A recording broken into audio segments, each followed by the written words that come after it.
নমস্কার বন্ধুরা, আজকে আমি বানাচ্ছি পটেটো ললিপপ। আপনারা খুব সহজে এটা বাড়িতে বানাতে পারবেন।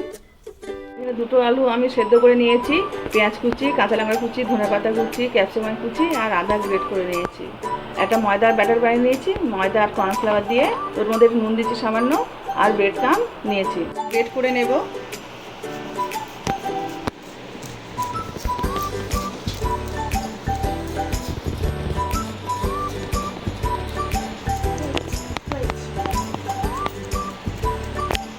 আলুটা গ্রেট করা হয়ে গেছে, পরিমাণ মতন আমি নুন দিয়ে দিচ্ছি, চিলি ফ্লেক্স দিয়ে দেবো, আমি একটু ভাজা মশলা দিয়ে দিলাম, কুচিয়ে রাখাগুলো সব আমি এর মধ্যে দিয়ে দিচ্ছি।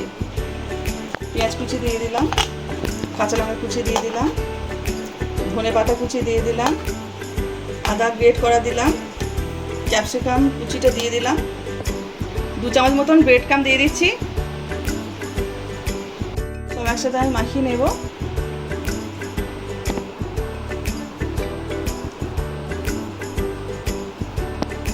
সব মাখানো হয়ে গেছে, হাতে তেল মাখিয়ে নিয়েছি, আমি একটা করে তৈরি করে নেব।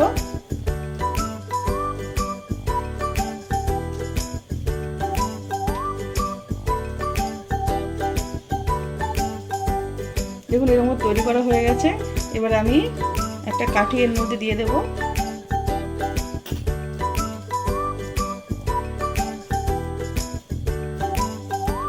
আমি তৈরি করে নিয়েছি এভাবে। এবার আমি কোট করে নেব। এবার স্টিকটা আমি ময়দার ব্যাটার, কর্নফ্লাওয়ার ব্যাটারে আমি দিয়ে দিচ্ছি।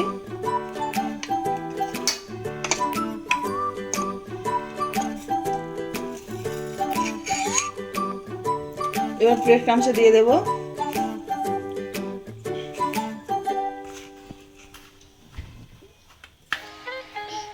আমাদের কোট করা হয়ে গেছে। এরকম করে সব আমি কোট করে নেব। আমার সব কোট করা হয়ে গেছে।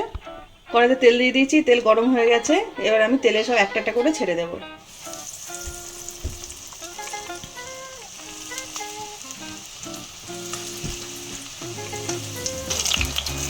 এবার আমি সব ভেজে নেব।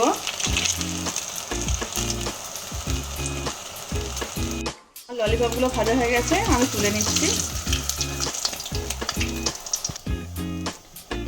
ভাজা হয়ে গেছে, আমাদের পটেটো ললিপপ একদম রেডি। আমার এই রান্নাটা যদি আপনাদের ভালো লেগে থাকে তাহলে একটা লাইক করে দেবেন আর চ্যানেলটা সাবস্ক্রাইব করে দেবেন।